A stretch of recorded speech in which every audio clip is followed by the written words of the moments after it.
Light, correct. You know, lighting is everything. Child, Hi, everybody. if you don't go several seats, like what the fuck? I am being good. I am being so good. I'm only bad on Saturday nights sometimes. I was good this last Saturday night as well. Right, right. So I'm gonna get into your intro. Okay. I did write you one. I'm gonna try to avoid making you cry because I'm not gonna cry. Okay. I'm gonna try because your ass a sensitive soul. How you a I sensitive am gangster? very, very. How you a sensitive gangster? I don't know. Well, it's. I'm not really a gangster. I cosplay. Not cosplaying. I cosplay. I'm very sensitive and very easy to get my feelings hurt. So and I care about people like you know that. I know. She said Hmm. Chastity said you sensitive and nasty. Yes. All right. So let's get to it. Today on Black Girl Tired Book Talk, we have a woman whose pen drips truth, desire, and raw human honesty. Kenya Goree-Bell, author, fearless autism activist. She's a military wife, mental health warrior, a book lover through and through, and she used to write under Carice. Do you still write under Carice? Karis, yes. Karis, Karis Bell. Kenya is the mind behind the beloved Harem Diaries. She nasty. The best-selling author of the Mogul series, the unapologetically dark, sensual Blood Legacy series, best-selling. And if that weren't enough, she's also out here writing under her alter ego, Christy Cash, giving us alien space romance heat that could melt a star with her Dragon Odyssey series, starting with my alien dragon baby daddy.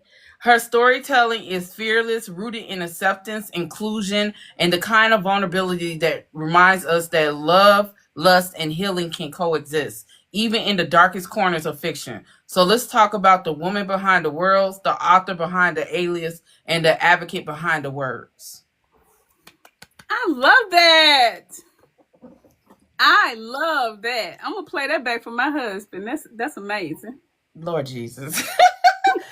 All right, so let's talk. So, what is the passion behind Kenya? Like the author, the reader, the individual. What fuels you every time you sit down to write? My passion is for Black women, especially those of us who are curvy, to Mm, see ourselves being loved on the page. Black women, period. mm, And really women, period. But Black women, because loving Black women, regardless of race, whether it's an alien race, the Black, white, whoever, is revolutionary. And loving Black women is probably the most active and wonderful thing that you can do to fuel progress. And mm-hmm. at my heart, I'm from Birmingham, the home of the civil rights movement. You know, we got all y'all free, and part of that legacy lives strong in my heart. And I'm going to be a foot soldier for justice my entire life. And I grew up with that legacy, so I am Mm-hmm. gonna always promote loving Black women because that is how we heal the world. Facts. You've written across genres contemporary, dark romance, sci fi. What does each space give you creatively that others don't?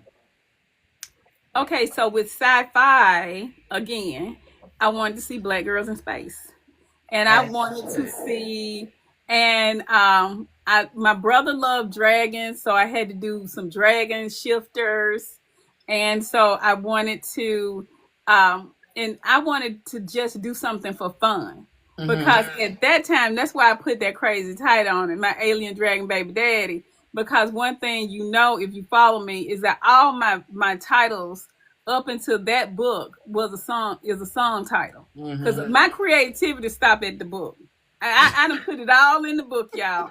Once I think of the title before I even write the story, right? And Mm-hmm. I tailor the story around the title, just like Desparado. When I wanted, and so my Alien Dragon Baby Daddy is a spinoff from the movie My Baby Dad, that my Baby Daddy movie. And then the next book, I just be ripping off titles. So the next book is called 50 Shades of Alien Dragon. Chastity got that dove up there because she know Easy Like Sunday Morning was gonna be, no, not Easy Like Sunday, but Bad Guy was gonna be When Doves Cry. But I know you fucking lying. Naima told me it would ruin my career, and I didn't do You, it. I'm glad you did.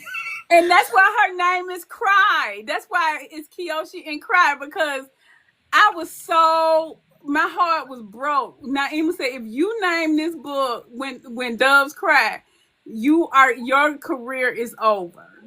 And she said, don't do it. Think of another name. And so I did Bad Guy after the Billie Eilish song. So, but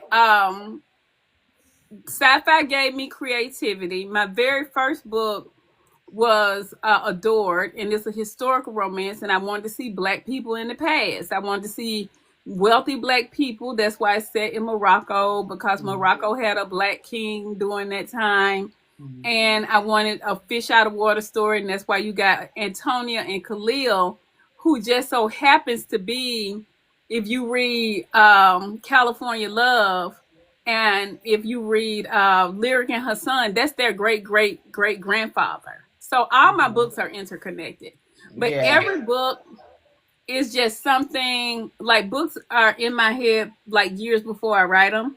Mm. So like the books y'all gonna get in 2027, they already playing on in a loop in my brain.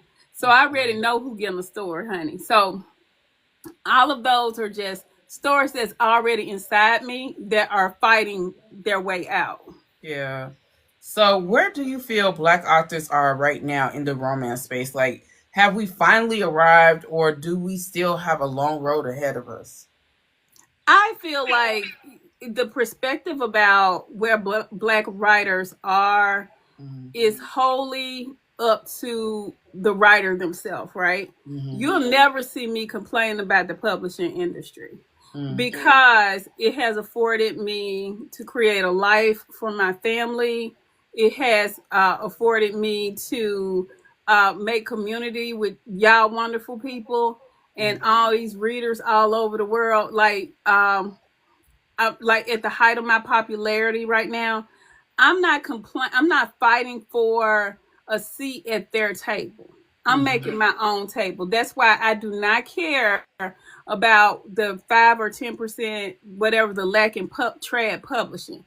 Trad publishing, I hate to tell you, I ain't never been checking for black folks. Even when Toni Morrison was out there, an editor for William Morrow or whatever, they weren't checking for black people. They looking for a very specific niche type of story. And that story is not a fat black girl getting bent over by a Japanese billionaire. They don't want that.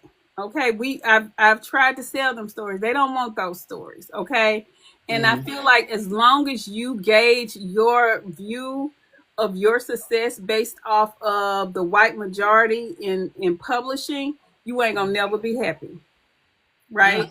So you have to gauge your success off of, did I just get a bestseller in my category? Am I did Jaquel J get #1 in the whole Amazon store? Right? Though that's the people, right? The real books are not being read at the bookstore. The real books are being read via devices, Mm-hmm. right? The dirty little secret is we make more money than trad people. Okay, Yes. so that is no, we listen. If it's based off money, Mm-hmm. indie black authors are killing it. Mm-hmm. Okay, white authors too, Asian authors too, if they write indie. So you're not waiting a year for your check. You getting your check Amazon real good by sending me my money every 60 days. So I am not gauging my worth off of nobody but KGB. I heard that. So, interracial romance, especially written by black authors, are often boxed into like a niche. type situation, why do you think non-black authors are given more grace in that space, and how do you personally navigate it? Okay, because black women were chattel slavery in chattel Mm-hmm. slavery, right? You have a responsibility as a black author to, I feel, me, right? Mm-hmm. To show black women being loved and respected in a certain way. Mm-hmm. And sometimes you got a little bit of the Marcus Garvey contingent who want to fight about every little thing. Mm-hmm. And the standards that we set for ourselves as authors, like I'm not going to do everything to my black female characters that some of my white counterparts are free to do. There won't be any essay, there won't be any caging, branding, any of those things. I don't write um trafficked people. We talk around it, but we Mm-hmm. don't actually have the person actually being there in Mm-hmm. that situation, because we have a certain responsibility, at least I do, about how I present black Yeah. women, and it's a place of honor and respect and love. Yeah. And I just won't ever put them in different kinds of situations. Our white counterparts can get away with more Mm-hmm. because they have the privilege to do so. They can put people in all kind of situations, right? But we cannot. And some of us do put people in precarious situations. And I'd be like, hats off to you. I just know what I'm going to do, Yeah. right? Yeah. And so in certain books, I'm never going to write. In certain situations, I'm never going to show a black family at, right? Mm-hmm. So like abandoning a baby, selling your own kid, little stuff like that. Some people will write that. I'm never going to write that.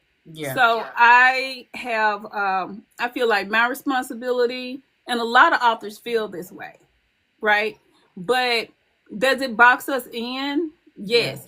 And that's why sometimes we'll sneak off and do a secret pen name and write some crazy stuff. But we ain't finna do it under our real name. A lot of people got secret pen names out here. I got one, but I ain't telling y'all either. But it still ain't gonna be that crazy. It ain't gonna be nothing. Then it's gonna be. I do have a super secret pen name. Chastity know it, but nobody, not too many people know it. Lord So. Jesus. There there's a saying floating around the community, same story, different font, right? Mm-hmm. For new authors afraid of being labeled copycats, what's your take? Is originality overrated, or is it all about authentic voice? Okay, so this is the thing. Me and you can write, like Naima just did this Snow White, Huntsman, so yeah. Snow White retelling, Mm-hmm. right? It's a million of them, but it's none like hers. Her voice is her voice. I don't care. You could go write a book right now today and call it Desparado, right? Mm-hmm. And you can have that same setting, everything. But Storm's voice, which is amazing, you guys. She got a book coming out in November, and is very different than KGB voice. Yeah. If you hone your voice, it does not matter. It's the same story, different font.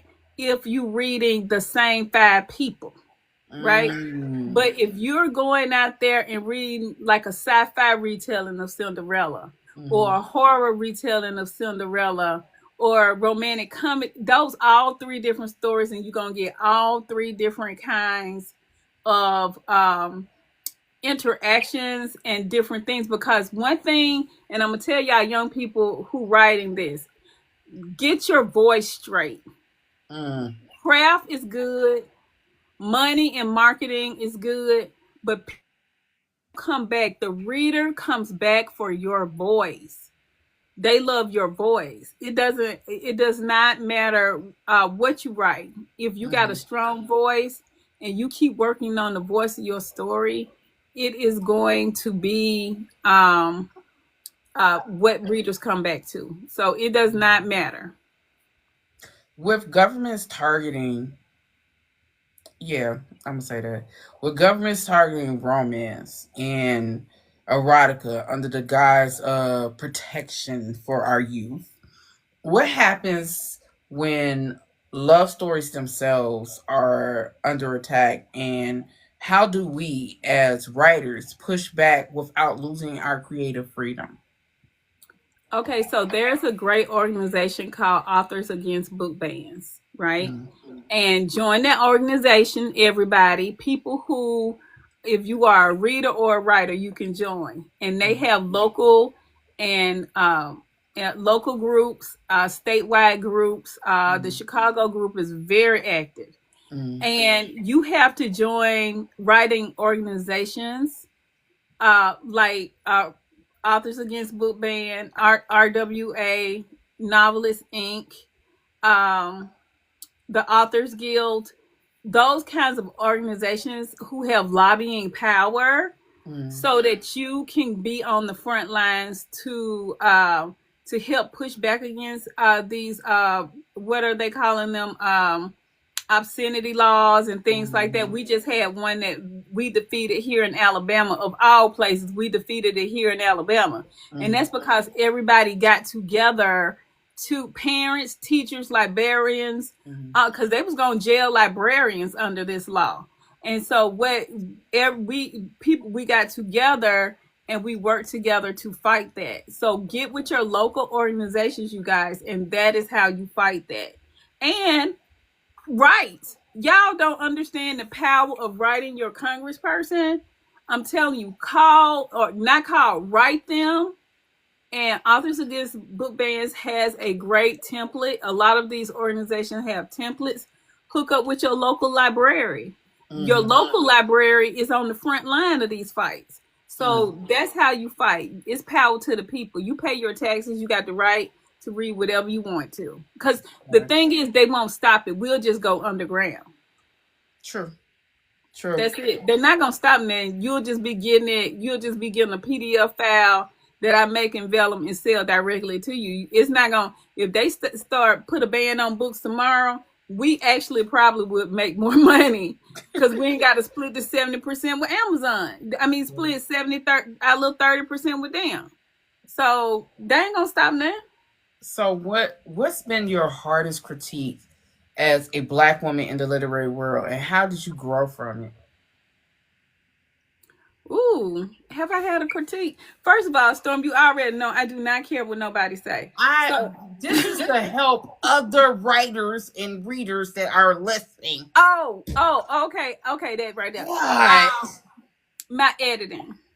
Mm, So I have been working really hard on getting my edits tighter, right? mm, And I read my reviews. They said don't read your reviews. I read my reviews because my mama rests in heaven. She said everybody ain't gonna tell the same lie. And mm-hmm, when you see one person say, "I love her story, but but she need to get a new editor," and you see that a couple of 2-3 times, that'd be like, okay, because you can have editors, and they don't catch everything. But see, I had to learn how I got better was I just stopped giving them the book raw. So I would write a book. I'm a one and done. When I draft, I don't do no rewrites. I do not rewrite. So I mm, write my book from beginning to end. And I write it and I send it to them like, there you go, earn your money.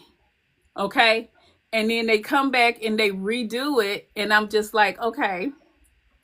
Um, and then I had to learn to clean up my books a little bit better because what poor person gonna see like 500,000 errors and mm. then be able to catch them all. They just had, so I think Desparado might be the cleanest book I've done because I cleaned it up before I sent it out. So, Mm. and thank y'all for telling me, and thank y'all for giving me the grace to get better. So, yeah. So the banter between authors and readers used to be lighthearted and fun, but lately it's turned toxic with parasocial relationships and fandom wars. How do we get back to just enjoying books again? I know some authors are stepping back and I am a reader first. Mm-hmm. So I find a lot of y'all through reading. So if I follow somebody, another creator, I don't care what your body count, follower count is. I follow you if I like your reading rigs, right? So more authors are stepping back because we got a little bit too friendly, right? Mm-hmm. I am not stepping back because at this point it's part of my brand to be open and an open book to everybody. And a lot of authors are introverts, so it wasn't natural for them. No way. They shouldn't Yeah. have never been out in these reader streets. And so you already a little hermit. Then you gonna try to hee hee ha ha, and then some go awry, and then your feelings hurt. So my whole thing is like you have to know and respect your own boundaries, and then is you can withdraw consent at any time, whether you are an author or a reader. You can withdraw your consent from being like poor little Allie Hazelwood. They done went crazy over her, and Allie pulled back and she withdrew her consent, and then now you got to go through her PA, and you Mm-hmm. can't talk to Allie no more because folks attacked her, right? So you have to really gauge how a lot of people are not online. A lot of times it's their PAs now Mm-hmm. because of some of the harsh things that have happened. And but I am one that's like I'm okay with the fisticuffs because you come for me, baby. You better watch out and get ready because it's hot in Alabama. Lord It's Jesus. hot in Alabama, baby. Lord. So, interracial romance and multicultural romance is always a hot button topic when it comes to the Black community and the Black reader community. What do you wish more people understood about writing and reading these stories? That all love is valid, and that black women, like I said, being loved by everybody is, even if it's a black man, even though that's not my particular niche to write. Mm-hmm. Love is love, and why is that okay for everybody? It's okay for the alphabet people, the LGBTQIA people, but when it comes to black women, it's only black men that is considered valid, and that is not the reality. A lot of people write those stories because that's their lived experience, Mm-hmm. right? A lot of writers are in interracial relationships, and they write those stories that reflect their life. Mm-hmm. A lot of us, believe it or not, are military people, and we, even though it wasn't us, we see it all within the community. I have in my family a multiracial family. I got Latino family members, Asian family members, white family members, and I feel like everybody's story deserves to be told. And I have black women. I only actually have one white hero, and that's Ulysses. All the rest of them, Matthias is mixed race. His cousin that's coming up, he mixed race. Like, but everybody's love is valid. So I don't. And another thing is like being that we are black authors, and even in some cases, white women were forbidden to read and write in some cultures. Mm-hmm. So if it was illegal and we could have died from actually reading and writing, how dare anybody tell us that we can't write whatever in the hell we want to write? Because I'm gonna do it all day, every day. So I appreciate it though. I mean, hell, my family is Black, Cuban, Puerto Rican, and Native American, yes. and Creole. That is my whole family. That's the melting pot of my family. And so when I read interracial romance books and it's multicultural or interracial, I can see my family in that. You know what I'm Mm-hmm. saying? So I look. I don't know what y'all beef is about that. Maybe it's because you ain't got the pipe from one of these motherfuckers. I do not fucking know. But I'm telling you, y'all missing out on some good reads. And I've even It's heard some people. amazing reads by some really gifted authors, I've and heard people so say I can't read. I could read interracial romance as long as you don't have white people. And they prefer just Asian interracial romance. That's it. mhm. I mean, multicultural romance. That's it. They won't read anything outside of that. But like I said, to each his own. But I still think some of y'all just be going overboard with this. Oh And my then god. the thing about, I can understand, I know people have said, like, I've never read a story where it was like, I've heard people say sometimes they don't like it because the white guy's put on a pedestal, or he's put up on, like, I've never read an interracial story where that was the case. But I feel like when we write white men, it's like they still have flavor to them. They still have that swagger. They still have the same, that nice sexiness and everything. So I love to read interracial, and I haven't read one where it was a white I savior have. complex type of I book. have. I read So, one black author that did mhm, it, and I have never read her ass again because it was like a KKK situation, mhm, falling in love with each. I don't give a fuck. right, No, that's the line I can't cross. right, That whole, I in love with a white supremacist or a KKK member. No, no, no, no, no, no, no, no, no, right. no, I can't cross that line. I think So I know what author you talking about, but I know you do. she I does know. she likes the controversy around her books and Yeah, everything like that. So I'm like, okay, but but it was I've my never read first her. time. I'd never heard of Mhm. her before until she signed up for one of our events. So I said I'm gonna go read her. Thank God she didn't come to the event. And Mhm. the second thing was I was appalled. I was literally, you wrote this in Mhm. public? So yeah, I haven't read her since. I know a lot of people like her. Yeah. A lot of people like her, which is crazy. But like I said, everybody got their own taste, I guess. But So because she used to do books that were a little bit like more rom-commy, I think, back in, and then and then pivoted to more of that kind of controversial thing, yeah, because I think that probably sells better, and that shit. because controversy sells or whatever. But yeah, I've never read her, but But like like I that's said, one of those things where you have to know the person to kind of get in their ear and talk to them and stuff. But look, as long as she making money off of that, she probably gonna yeah, keep doing it. Yeah, that's why yeah, I the said shock factor, exactly. It's a shock hey, factor thing. whoever like her, I ain't got nothing against you. It was just a line that That you I realized there was my line that I could not cross when it came to interracial romance. That was the specific line right right? there. And that and a lot of the hard ER in that was just blowing me. You know, Wow. so Okay. a lot of people will be like, "Oh, I don't like the word cop." I don't like when white people using the hard ER in a romance Right. book. Yeah, that's a So, hard no for me. Yeah, I would have been totally turned off. Yeah. so But it's by yeah, and large, though, that's not interracial romance, right? That's by and large, more people like Kenya Wright, Theodora, Nana Malone, they are writing black women being worshipped by their counterparts, regardless hmm. of their race. So, yeah.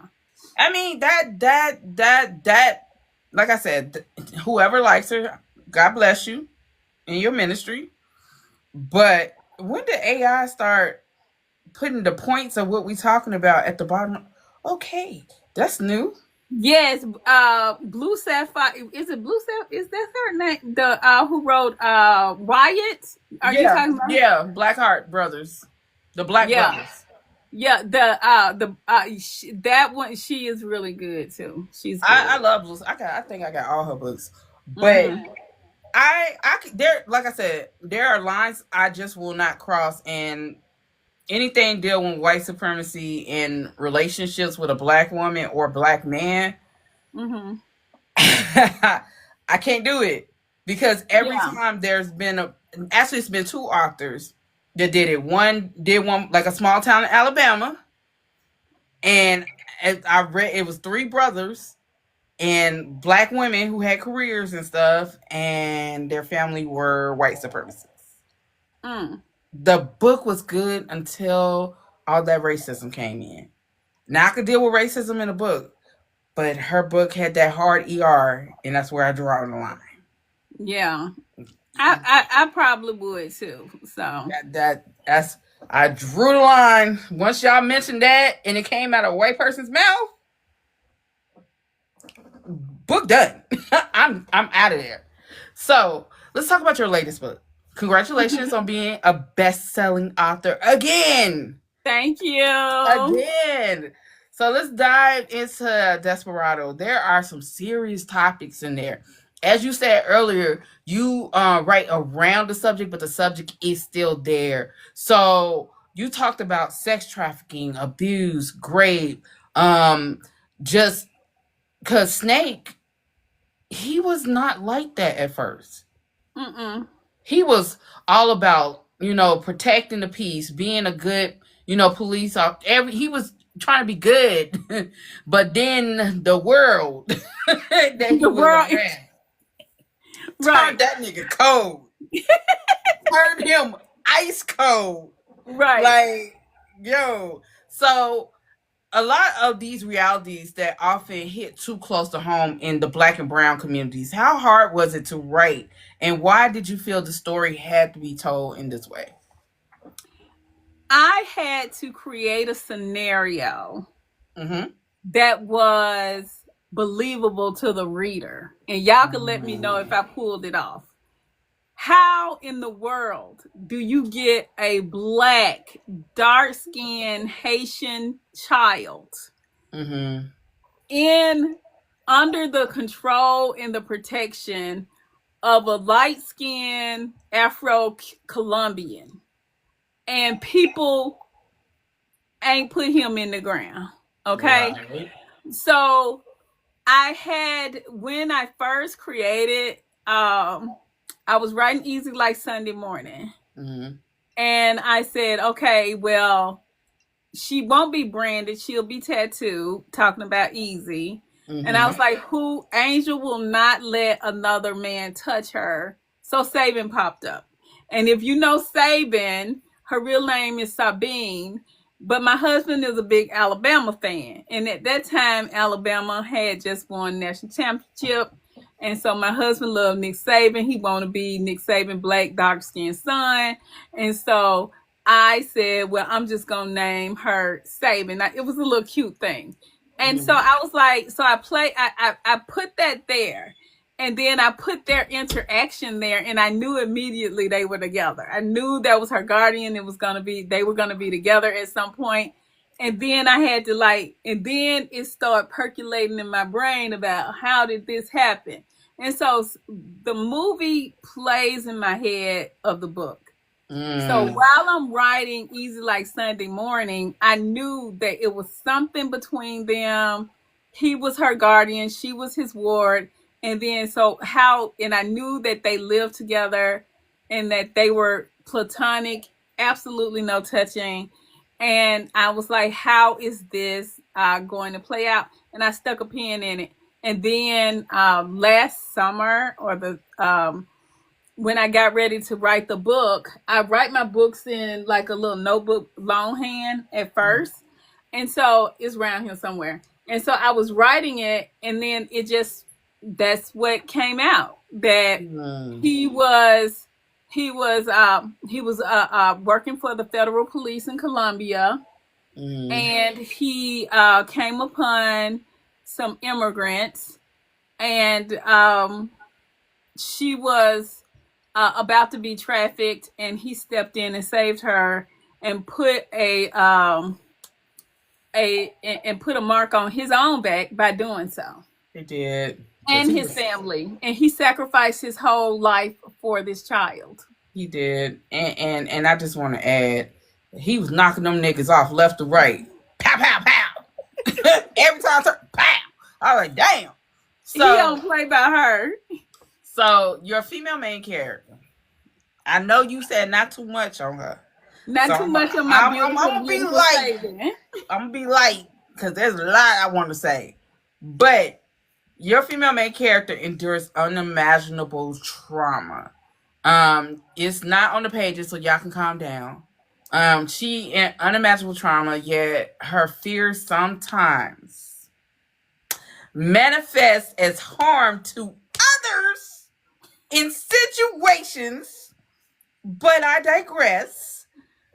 It's still deeply human. It's realistic, especially when someone goes through trauma. Why was it important to portray the complexity of her fear compared to her love and both of them intersecting? Because Saban's thing was this. Okay, she was like, what is this thing? What stopped? She didn't understand why he wasn't dealing with her like that. And so her explanation to herself was, it has to be something else. It can't just be him having this amazing integrity. He has to be hiding something from me. And then it's just like, you know how you be like that Cardi B thing. It's suspicious. Why, after we had this amazing moment, we had this connection, we got so close, and then you pulling away? Why? Because he has integrity. But she was like, well, it must be something else. And it was just like the perfect storm of her. If you read in Easy Like Sunday Morning, this is no surprise to y'all. She, her and Candy, and keep in mind, Candy was grown, and That believed it. oh, you know So what that her is. and Candy walked up. See, it's the perfect storm. Rudy and them had just got they just desserts. But it was in the same time that was happening in transition, uh, they were bringing in another group of kids. And then Ulysses caught up with them, found the kids, brought them to a safe spot. But those kids still thought the same. They wore the same jackets, so they thought, "Oh, these are the bad guys." These guys, when they said, "Oh, they was the El Diablos," they didn't realize it was the bad El Diablos, not the good El Diablos. So when they told Candy and Saving that, they believed them. We believe the victims, right? We What? said that No, like three no, times in the story. no, because she wanted to believe the worst out of him because that was her scapegoat. That was her scapegoat to get out of everything she was feeling. I don't give a No, damn. she was trying. That was her reasoning for her explaining to herself why he was rejecting her too.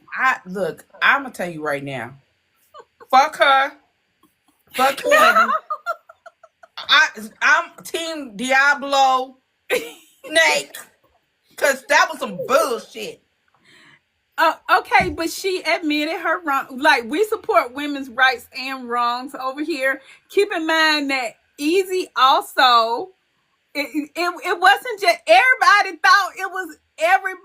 thought they had a whole war, because and you're gonna see more of the war in the next book, Like a Prayer, which coming out in the spring, which is Padre and Crimson. Y'all gonna see the war part, because y'all gonna see, really, y'all got a little bit of the war in Candy Shop.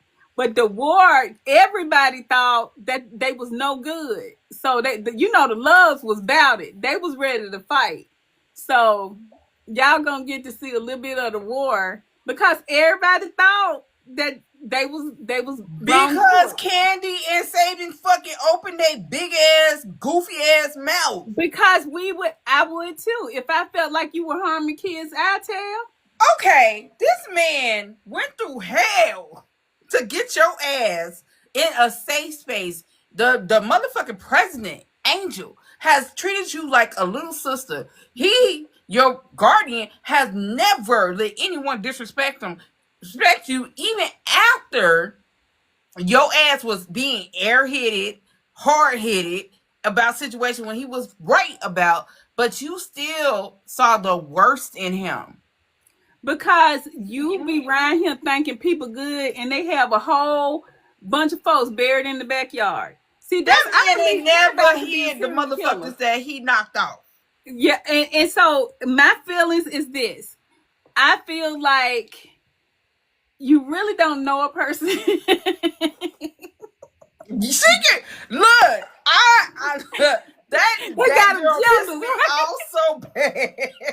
I was like, listen, you be thinking people, how many times you be like, this a good person, and then they turn out and they got 50-11 bodies in the yard. Okay, that's cool and all, but this is not that situation though.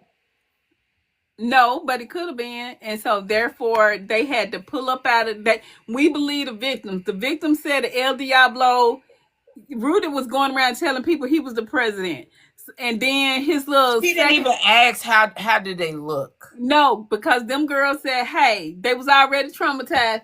They said, hey, the leader and his second in command did this to us, and that's all that was all they needed to hear at that point. I'm sitting here like, okay, I would have went a little further with that. Because if I'm in doubt of the person that I call myself loving, I need you to be specific. So in case I break this tie, it's with the right motherfucker, not the wrong one. Like they But did. keep in mind, Storm, that's how the story had to go, because she had ran away with Easy. Yes. So we had to make the story work. So and Easy, Lord Jesus. And she was 19. I don't 20. At the 19, 20, at the time. But that goes into me saying you were sitting here trying to act like you grown, but then you make childish ass decisions. But I digress, because I just didn't.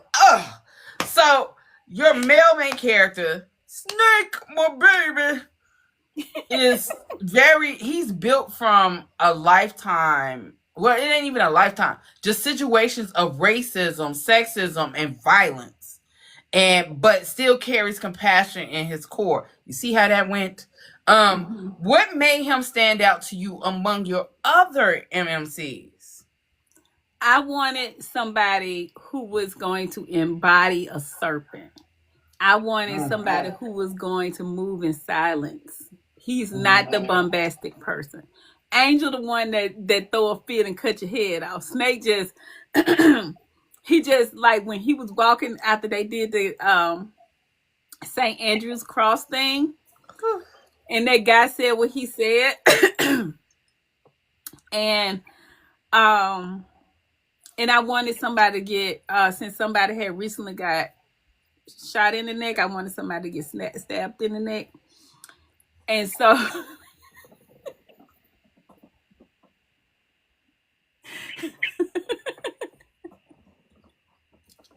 For running their fucking mouth, and I wanted it on the page. So when he said something stupid, I wanted Snake to just do that real smooth and walk on out and step over his body like that. And I felt it was cold blooded, like a snake. Okay. And so, can you remember the last time you went off kilter? I got that. Okay, so let's not get Storm another 7 days suspension here. Okay.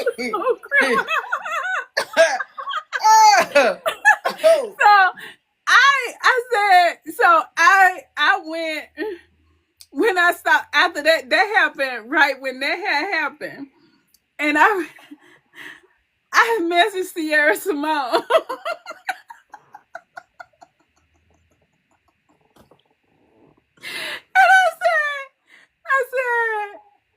Her real name. I was like, what? I was like, and I wrote it real quick and sent it to her, and we laughed for about a good little while over that. And y'all wonder why I said I will never make it to heaven. I will never make it. Just my interviews alone, I'm never making it. Never. And so me, and I think me, her, it was me, her, Naima, and Joe Brunner, who you need to interview. I laughed with them about that scene. I just wrote that scene and left it there for a minute because I just wanted, I was just so tickled by it. But Snake is that quiet menace. He that quiet person who like, that person that's quiet, you don't bother them because you know he's my husband basically. My husband's very quiet, don't do a lot of talking, but he got a special set of skills. So Lord That's Jesus. basically what I wanted to put on the page there. TikTok, it wasn't me. It wasn't me, TikTok. It wasn't me. The Mogul series characters intertwine with the Blood Legacy series. Mm-hmm. Should new readers start with the Moguls first to get the full experience of those characters, or can they just dive straight into Blood Legacy and still catch, what you're putting down?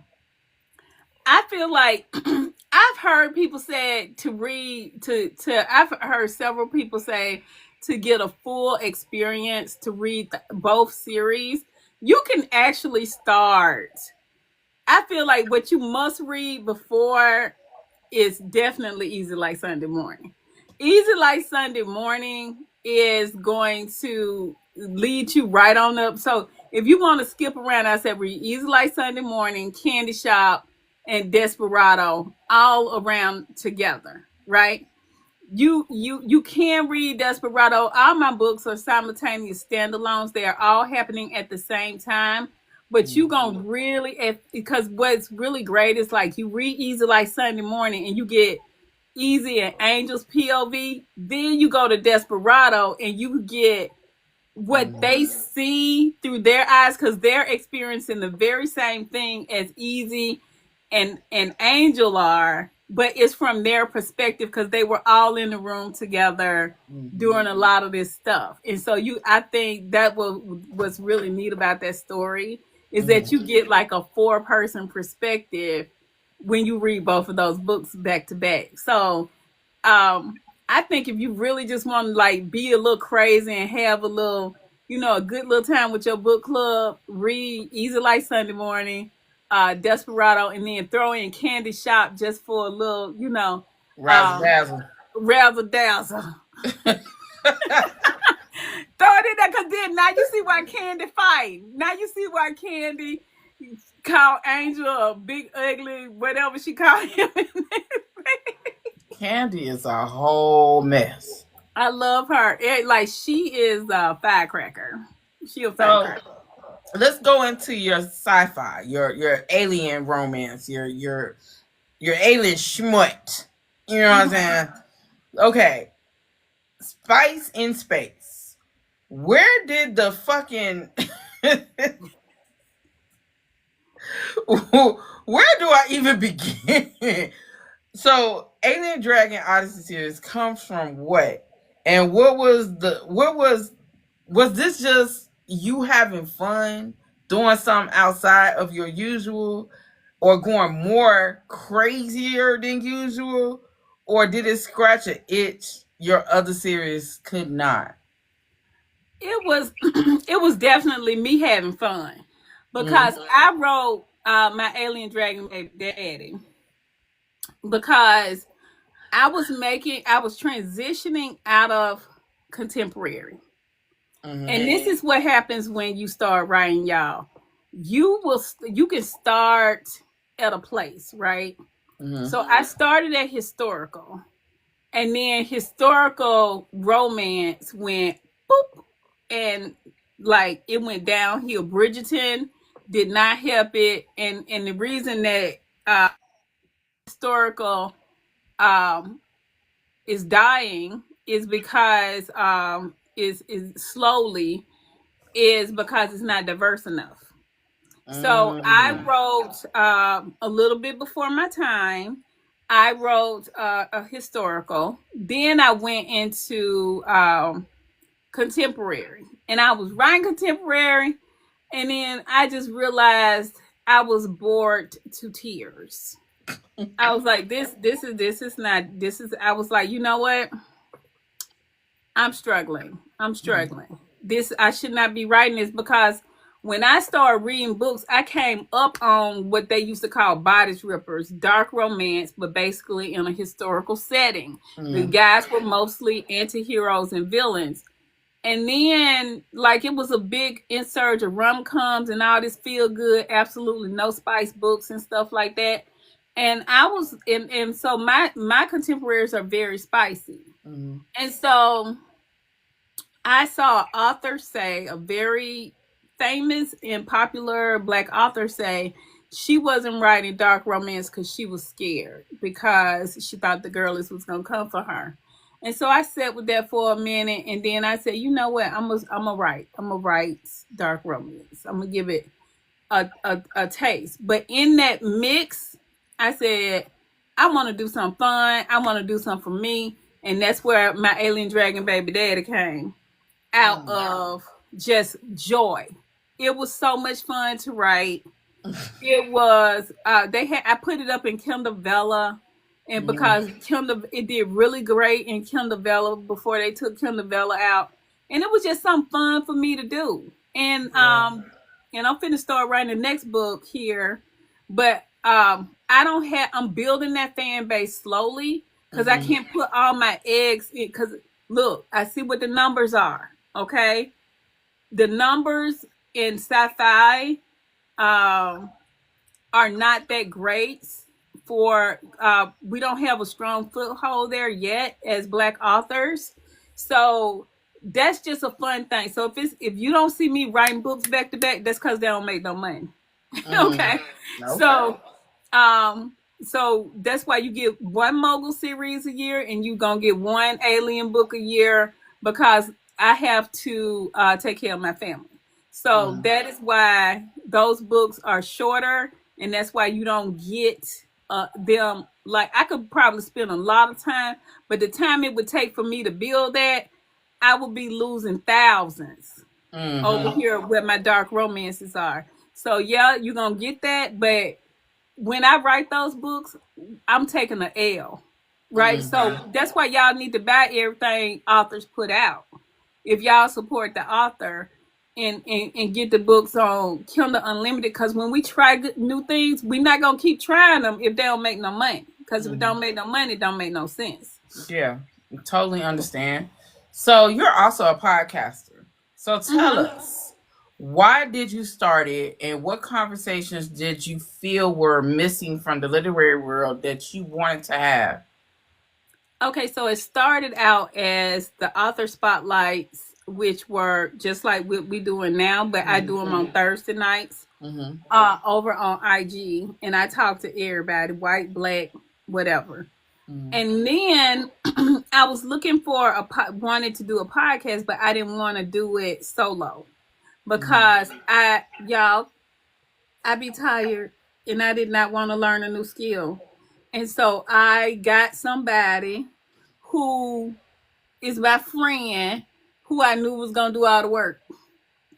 So she do all the work, and I show up and be cute and talk shit. And and I wanted to talk to the first season we did our favorite series. The second season is experts in the literary world, and third season is gonna be breakout books. So that's the podcast, the author spotlight podcast with Kenya and Moni. And girl, look, y'all, my crazy ass now, it's my thing. And I was sitting up there, and at first I was like, Moni and Kenya. And then Moni was like, where is your podcast? You should have your name first. I didn't care. I just wanted somebody to do it. But she do all the work. Okay. She does the editing. She does, like, she set the whole thing up. It's a lot of work. I don't know what y'all be doing. You don't say. And I just be like, she be like, Kenya, we got a podcast today. And I was like, what time? Because I don't get up to 10. And she be like, it's 11. I said, girl, my coffee ain't even going to be in good. But go ahead. And I love her because it's so much. Y'all don't understand the podcast. I thought you just did the podcast. You got to do, like, kind of edit and make sure the sound right and all that stuff. So she's a filmmaker. So she came from the film world and she know all the stuff.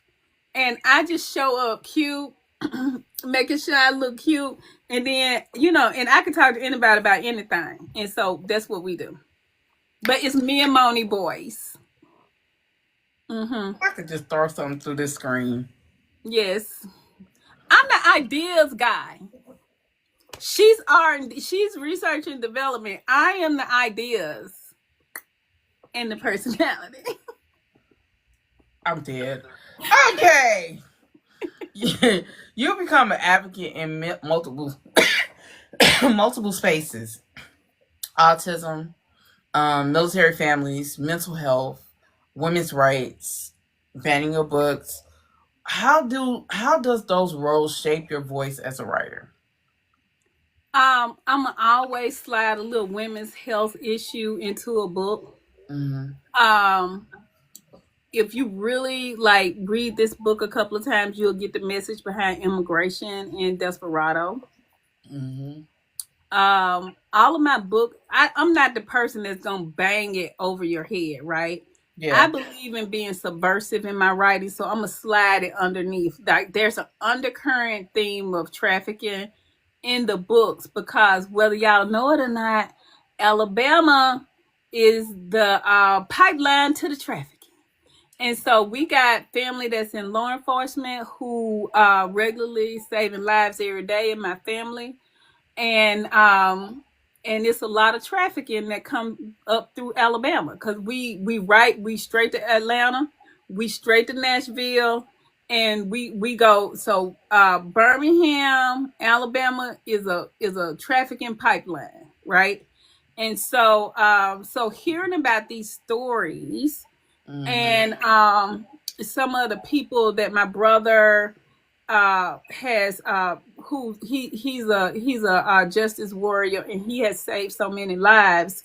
I just wanted to pay a little homage to that, Mm-hmm. and also even though my siblings don't really read my books, they have helped me like research a lot of what's going on with that. So that is the undercurrent thing.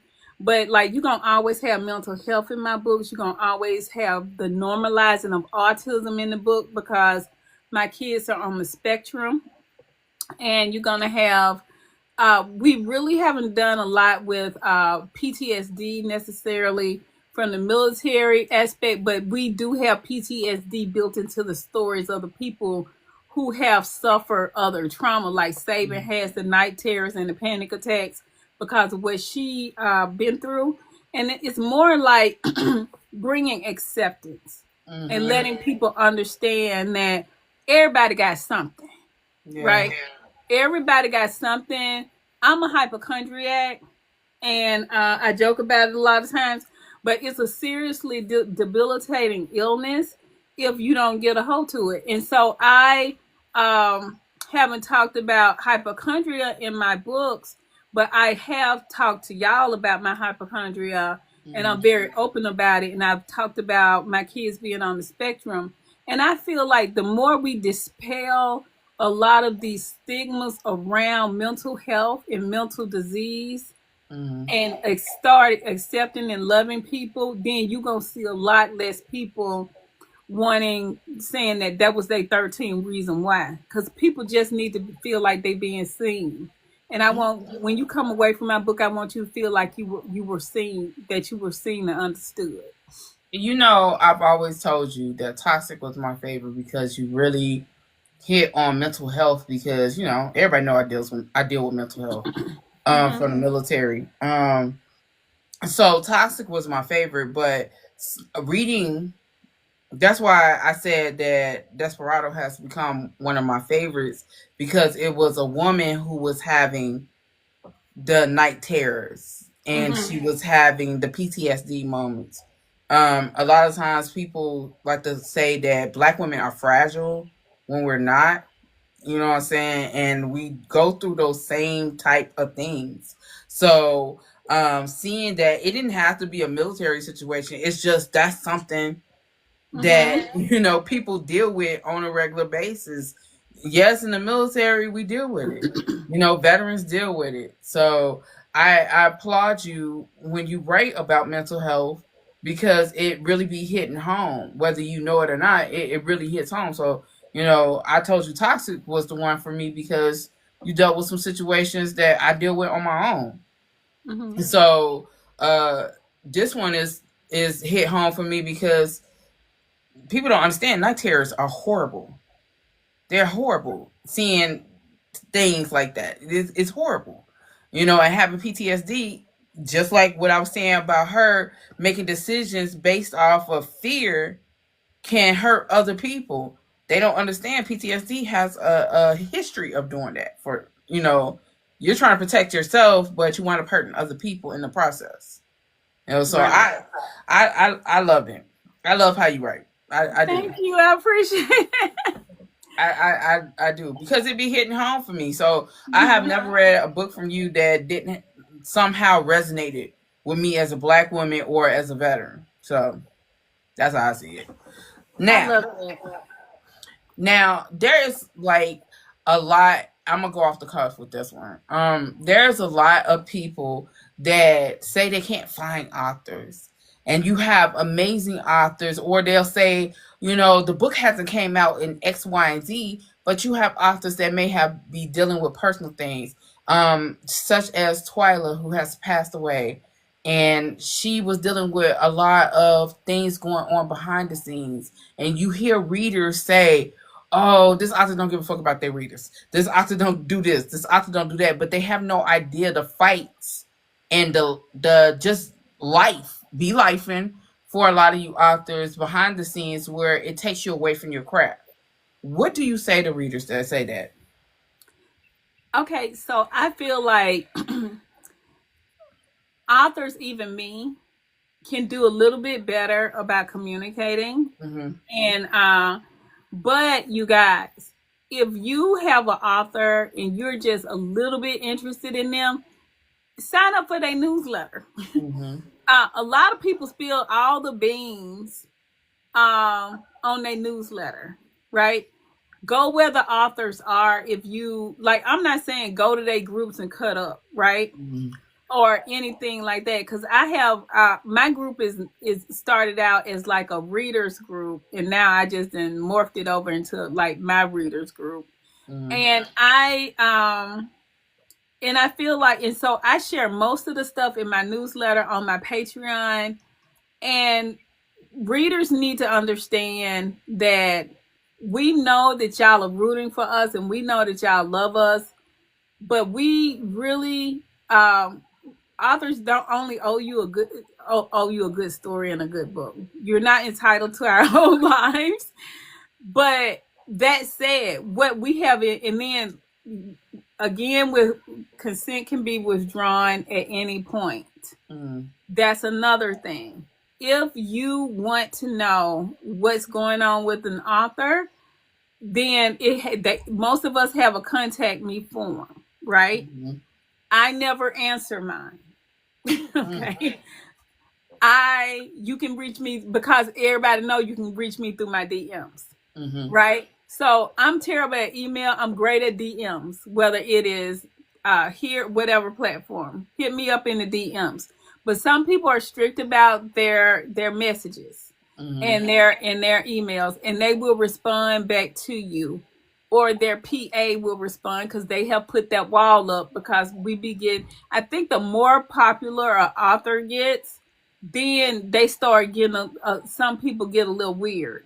And and then so I feel like, me personally, I don't cast aspersions on all readers because of the weirdos. Like, when I get the weirdos, I send it to my friends and I laugh at you, and then I just move on. I never get upset. But some people take that stuff to heart, and then they'll start putting up barriers between you and the author. You, the reader, and the author. If y'all love us, get the news. Sign up for the newsletter. Yeah, we trying to sell you stuff, but at the same time, they're gonna have like little cookie recipes, what they doing. Some people are really good about, and some people only send updates when they have books and stuff coming out, and that's just how they operate. But I feel like you have to respect whatever boundary that person has put up, and authors have to be open with communications. The only time I've seen readers get mad is when they know they have paid for something, and then people ain't delivered. Okay. Mm-hmm. So, and for the people who waiting on your book box, we waiting on the books to come in. So just hold tight. but I got all y'all book box stuff. And we all have to do a better job of communicating. Mm-hmm. But it's a two-way street. But understand that it's a privilege with being in somebody's group, with being on somebody's newsletter, and being in their DMs. Mm-hmm. Like some people had their DMs open, then they had to close them because they got some weirdos. You got certain authors out here who um, had events planned in December, and they was getting unaliving threats, and they had to cancel Yeah, certain and things. last. Yeah. And so I feel like y'all, it's like we have to understand the climate that we in, and we have to also understand the different limits and be on our best behavior if we want to keep different relationships open to us. Facts. So, what advice do you have for new authors stepping into the literary arena, especially Black authors who feel unseen and unheard? I cannot stress enough for you to study the market, right? Okay, because I got a class coming up Saturday, and we're going to go over everything in that class. And I feel like we see this beautiful, fun thing. You see me talking to Storm, you see Storm talking to all these wonderful authors, and you're like, oh, I want to do that. And I did a damn bit of lick of research. You don't know how to write a book for real. You haven't done your homework. And I feel like that more than anything is what hinders people. You got to know the groundwork of the landscape of what you're trying to get into. And this business is not necessarily hard, but it's a million little things that you have to do and have in place in order for you to be successful. And you're not being seen because you're not in the right places.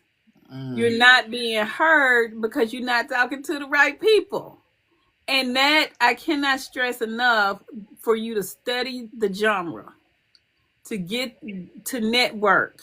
Okay, this is free game right here, right? Who sells new authors books? Old authors. Not, you know what I'm saying? Unless you get somebody that you just really impress, who got a huge following in that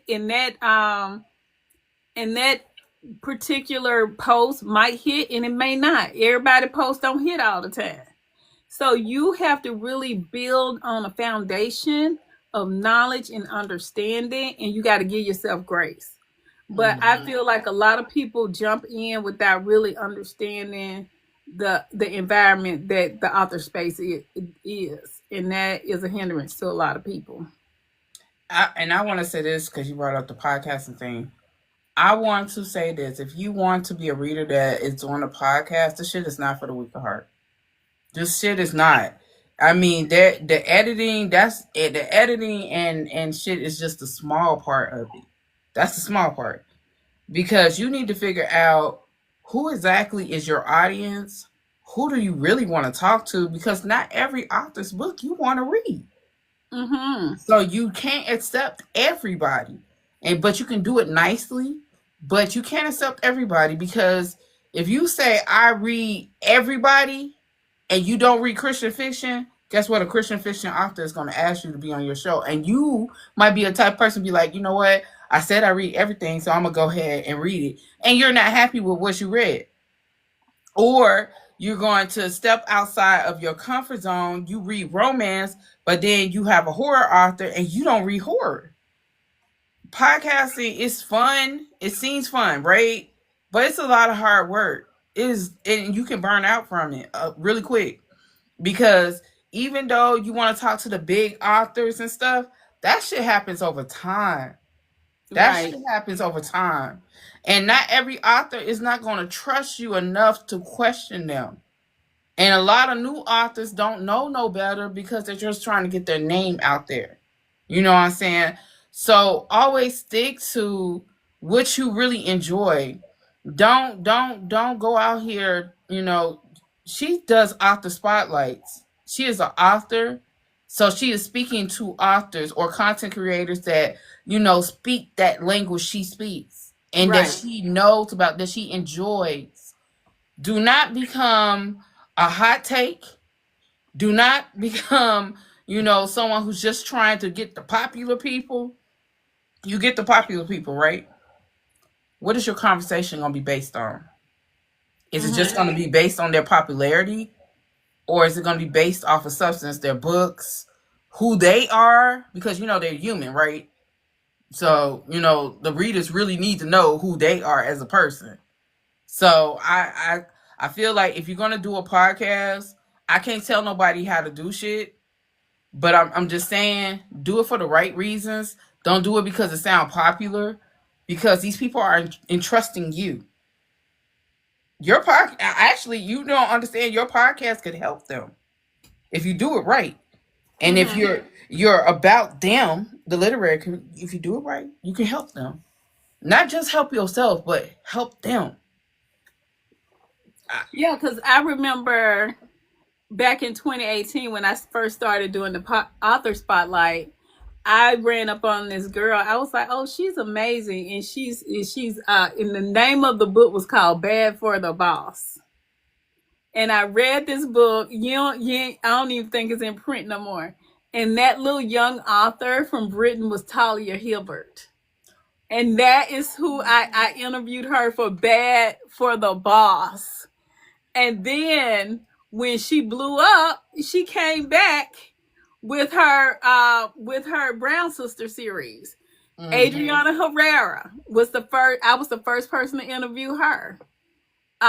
Katie Robert. Like a lot of the people I know now who are quote unquote big, Mm-hmm. I was with them back before anybody was like checking for them. Yeah. And that is why your core, like build your tribe first. Mm-hmm. Whether you're a podcaster, a blog, nobody blogs anymore.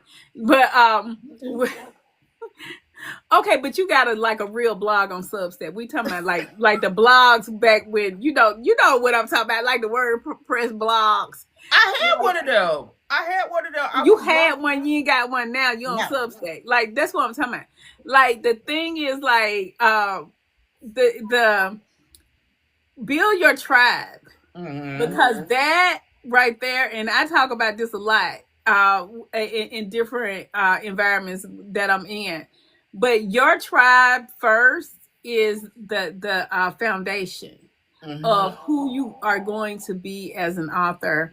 And when people feel burned out, when they feel like they say the book ain't selling like it should be selling and stuff like that, the whole tribe might not know, but you got one person who probably went through that situation 2 years ago and can help you navigate that.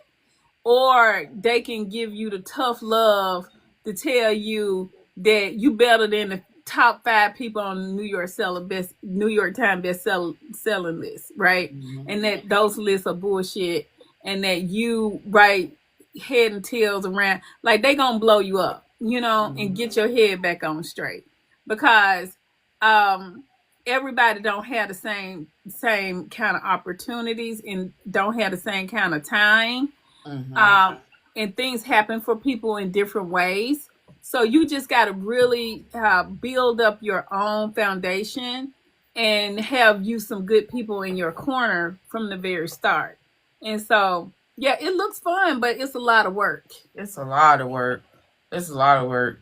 I'm telling you, it's a lot of work. So, do it with the heart. I can't tell you how to do it, but all I can say is do it because you truly love the Absolutely. literary community. Do it because you not for popularity. I know popularity is a thing nowadays. I don't even fucking know why, but do it because you love the community and your blessings will come. It might not be immediately, but they will come as long as you work hard and do it for the right reasons. A Mm-hmm. lot of times people are out here doing things for the wrong reasons and for clout. Do it for the right reasons. I don't care if you're an author or a reader. Do it for the right reasons. That's all I'm saying. Now, what about readers? Oh, my bestie in here. Hey, Naima. You better Hey, stay the whole Naima. time too. You just getting in here. I see you just got in here. And I don't like that. Oh God. You late. So what about readers? How can they better support indie and hybrid authors beyond the simple buy the book? Okay, so if you want, so I will say the best way to support an author that you love, get on their art team. Get like a lot of us, like I have a number in my head. Get on our art team, shout out our books, like Book Craves. Shout out to Book Craves. I think she did like 6 videos about Desparado. The rest of y'all hoes is slacking. You lazy. Hold Book up. Craves out here eating y'all. Hold up. I made a whole motherfucking video of your shit. That shit didn't take no 5 minutes. What the fuck? You know what? See, this is why I don't like bitches. This is why I don't like bitches. I see you, Daybug. Daybug, get on your job. I see Book Craves eating y'all up. And you know what Book Craves gonna get? Book Craves gonna get the whole Blood Legacy series. Cause Book Craves is serious. Whoa, time and out. she all the way. She ain't even American. I have been around the motherfucking block for a long ass time, bitch. I want to tell y'all that shit. I'm gonna tell you right now here today. Book Craves, y'all letting she in Canada. You sounding just like that Orange Menace. Because you ain't really giving us the facts here. You sound just like that little Orange Menace. Y'all let a Canadian eat. That girl is so Naima, serious. Naima, get your girl. I'm about to cut this live off. I'm about to cut this motherfucking live off. I'm feeling away.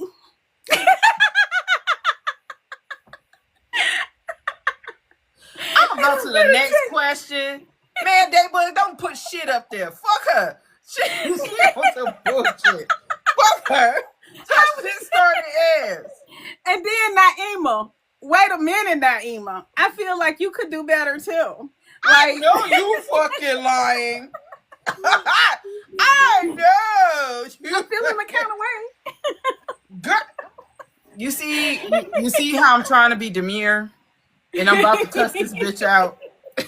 But I'm going to go to the next question. Because she's like that orange little decrepit menace that's sitting in the White House. She irritating my soul right now. I'm just saying, you know, when I see this girl, she beautiful. I mean, and she all the way in Canada. Okay, y'all right here down the road. Once again, she has not said, thank you, Storm, for doing the Thank you, Storm, for having fuck you. Fuck you. And the Canadian flag you ride on. Fuck yeah. Play it in my face. For real. What the fuck is next for you? You know what I'm saying? What's the upcoming projects, signings, the new worlds you're trying to build? I ain't ready to go. You was on here 2 hours with Naima. It ain't been 2 hours yet. Naima was fun to talk to because she went on this bullshit.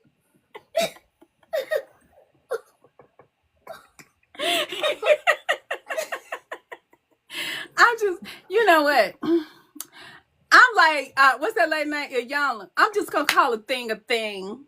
Okay, you let Naima get up here for 2 hours. They said, Storm is not mad with me. Storm and Naima is an introvert. So I know if you can do 2 hours with her, I at least need 2 That's because we are okay. I'm gonna say this. I can make the most introverted person come out their shell with a conversation. Okay, I love it. And now I'm extrovert. But now I'm trying to put you back in the shit. I'm back in there. Get your ass back in there. Let me show y'all my shoulder. Y'all see how y'all can see this right here? Lord Jesus, I ain't bringing no drink in this room. I felt right here. Y'all know I'm gonna have a country, so I felt this little knot right here, And I thought that it was because I've been fat my whole life. And so when I felt this, I thought it was like a nodule and like some kind of like a Get thing. off WebMD. And I was Get off started crying. WebMD. And I started crying. I was like, oh my God, I'm dying. And my sister said, she said, God, that's your bone. Look.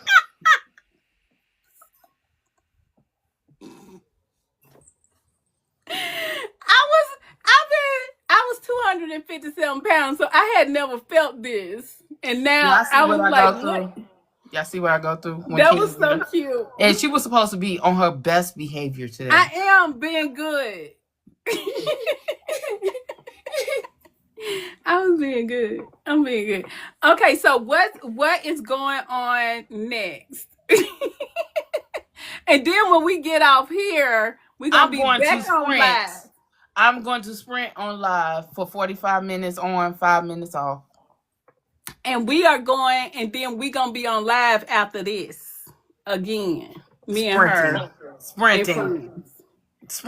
And if y'all really want to get down with the get down, be here Saturday. Because that's when it's really... Because Storm said something about Morgan Freeman hand last weekend. That was shocked everybody. Yo, I'm finna tell y'all what exactly happened. You know, since she want to be on this live for a little bit longer, I only got 2 more questions for her ass. But let me tell you what this motherfucker did. We was having a conversation about actors that we love, you know, who, you know, should be on my I don't want to hear that. Who's supposed to be on that I would love to have on my voicemail, and I said, you know, I would like Samuel L. Jackson. Then somebody said Morgan Freeman. Keith said Morgan Freeman. Then this bitch said, she said that motherfucker mistress died in the crash, and that's why his head is dead. Somebody said God took his mistress and his hand, but it wasn't. I don't know who it was. It wasn't me. She said it, Naima. I swear to God, she said it. The way everybody just went silent. Everybody went silent, like didn't know what to do. No, what? Where do we go from there? Where do we go from there? Where do we go from there? She just said this man hand is dead because it's not working anymore. And it's just it's I feel like you should just get a prosthetic at this point, but I didn't say it because I'm good. I'm a good girl, and I didn't say it. I'm a good girl outfit. She said it, and she said it with a straight fucking face. So and she was dead ass serious. And that's Saturday nights.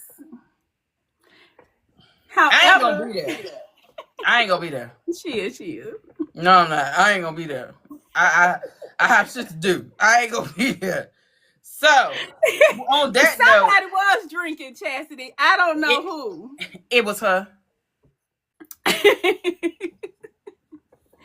Anyway, okay, so what are you reading that's good, Storm, other than Desparado, which you just This is not my interview. No, okay. Oh. This is not my interview. Don't try it. Don't try it. I'm not reading anything right at this particular moment because I'm just trying to finish the edits for my book. And it's coming out the 25th. The 25th of this month. So we got to change our live. You had me down for the 16th. Okay, why we got to change it? To talk about the book. Okay, we can still talk about the book. Oh, okay. Either they gonna read it or they're not. I'm not that. They're gonna read it, but I like to do it when it's out. If you want to change it, we can. Because it's so good, y'all. I had the privilege of reading an early copy, and she's one to watch. She is one to watch. She really got that pen game. She got a strong voice. She is amazing. I appreciate that. But And what's next okay. for you though?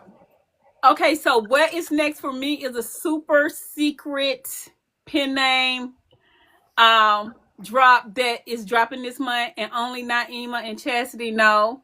And I am not telling y'all who she is. If you figure it out, DM me. I might confess and I might not. Anyway, then Saturday, November 8th, I have a class that I am doing this Saturday. Storm's going to be there. And a lot of people are going to be there. And it's called Plot to Publish. If you're going to get a 50-page workbook that I just finished today as part of the class for free. It has lists, step-by-step instructions on what you need to do to be a successful indie author. And it is from 1 to 3 p.m. Central Time, plus a Q&A afterwards. This Saturday, November 8th, and you get the workbook. You're going to get all kinds of excellent resources, and it's going to have everything from the beginning of your indie journey all the way to the end, and you get to keep the workbook so that you can have it with you. And that is for my gift to the writing community for Novel November. It used to be NaNoWriMo, but now they turned it to Novel November. And then next week I'm doing my brainstorming class and my synopsis class the following weekend after that. And then I'm on to writing the next book, which will be 50 Shades of Alien Dragon Baby Daddy, or 50 Shades of Alien Dragon. And then we're going into Like a Prayer, which is Padre and Crimson's book. And you know, Crimson has selective mutism. She does not talk. And she is on the autism spectrum, and she's also a witch. And with the vanilla rose and doing the hoodoo. And Padre is a defrocked priest, and you get to see why he got kicked out of the priesthood. So that's the book I was asking you about. That's the one I can't. that one is going to be heavy, and they both might be Virginias, because you know I got a V Kingdom. So yes. Oh, somebody said, when are the books coming for Desparado? The books right now are being formatted and put together. We're doing something really special. And so they're being put together. They're on the way. And so just hold tight. The book boxes and all of that are coming. I want people to know about your Patreon, because it's a lot of fun over there.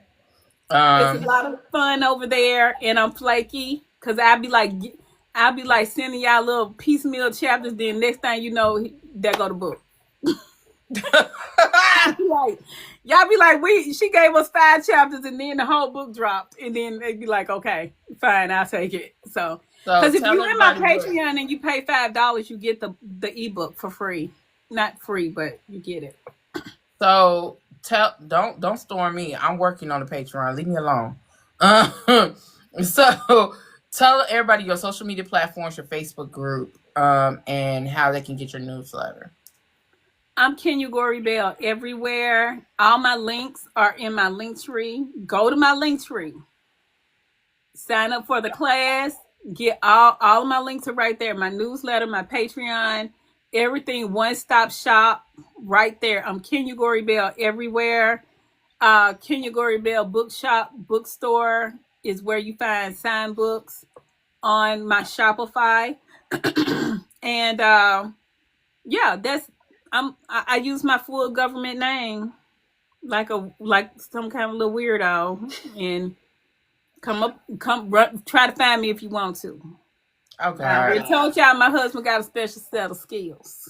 Don't be safe. Be safe. Okay. I'm finna do this outro. I got a few announcements, and then We we'll. ain't going nowhere. We finna stay. No, we're not. We're not. But this is her outro. God damn, she's fucking crazy. All right. Kenya Goree-Bell isn't just writing stories, she's building universes that center truth, healing, and humanity. She reminds us that even in fiction, representation is revolution. From the Mogul series to the Blood Legacy to the My Alien Dragon Baby Daddy, her pen continues to challenge how we define love, power, and identity. You can find her books wherever they are, and that is her website, that is Amazon. But remember, always go to the website first before giving Amazon your money. That's just, I'm just saying. If you want to sign books, yes. And join her community through her socials and her Patreon is in her smile. Because trust me, the next books drop will be, it's going to be something else. I look so innocent and good, don't it? You look like you fucking a peg a nigga. That's what the fuck you look like. We don't do that over here. Anyway, we just have good regular American hunch. Anyway, thank you for coming on. I just want to say that you are amazing, funny, phenomenal person. You are an amazing mother. You are an amazing wife. You are an amazing friend. Everything you did for Twilight, everything that you have done for this community, even myself, behind the scenes, and nobody even knows about. So I just want to say thank you so very much. Don't ever change. I do be wanting to throw a bottle at your head sometimes because you be getting my nerves bad. But I thank you for advocating for autism, mental health, women's rights, anti-banning of books, just everything in general. I appreciate you. So with that being said, y'all know my statement. Stay loved, stay loud, and stay black on motherfucking purpose. Announcements. I will be sprinting after this. Give me like 5 or 6 minutes. I'll be sprinting with y'all for 45 minutes on, 10 minutes, chill, 45 minutes on. I'm going to try to do it till like 10:30, 11 o'clock. So if you want to read a book, if you want to work on your book, if you want to work through whatever you got to work on, this will be the time because it ain't going to be mute. It's just going to be music and just quiet. So I'm going to be very strict about it. So don't come in there. If you want to shoot the shit, it will not be for you. See, I like when it be strict. Because I don't allow no talking. I don't want no talking this time. I just want to work. I got work to do. And also, thank you everyone who filled out the application and interest form for the fantasy ball. It was a lot, and we appreciate y'all. It is going to be an amazing time. We have a lot of stuff in store for you guys. So if you have not received an email, as I stated earlier, if it's not there by Wednesday, unfortunately you didn't make the cut, but you can try again in 2028.